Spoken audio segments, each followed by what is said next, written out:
আসসালামু আলাইকুম বন্ধুরা, আজ আমরা শুনবো এক সুন্দর রমজান রোজার গল্প যা আমাদের জীবনে অনেক শিক্ষা দেবে। রমজান হলো রহমত, বরকত ও মাগফিরাতের মাস। রাফি ছিল 10 বছরের একটি ছোট ছেলে। সে খুব ভালো ছিল, কিন্তু রোজা রাখা তার কাছে খুব কঠিন লাগতো। On the first day of Ramadan, Rafi's mother said, "Baba, আজ তুমি কি রোজা রাখবে?" At noon, Rafi became very hungry.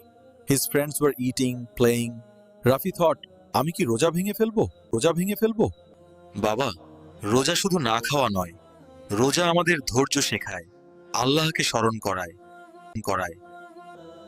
When the sun set, the azan happened. Rafi broke his fast with dates. He was very happy that he was low. Rafi বুঝল, রোজা শুধু শরীরের নয়, হৃদয়েরও ইবাদত। যে রোজা রাখে বন্ধুরা, আসুন আমরা সবাই রোজা রাখি, নামাজ পড়ি এবং আল্লাহর পথে চলি। যদি গল্পটি ভালো চলে। আসসালামু আলাইকুম বন্ধুরা।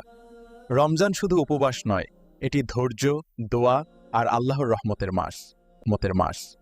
রমজানের প্রথম রাতে আবির বলল, মা, আমি এবার পুরো রোজা রাখব, আল্লাহ আমাকে সাহায্য করবেন।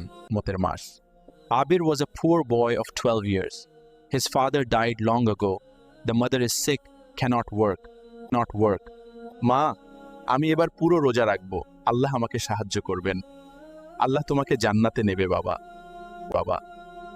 All day Abir used to work in people's houses. His head spun with hunger, but he said, Ya Allah, সবাই খাচ্ছে, আমি কিছু নেই, তবু আমি রোজা রাখব।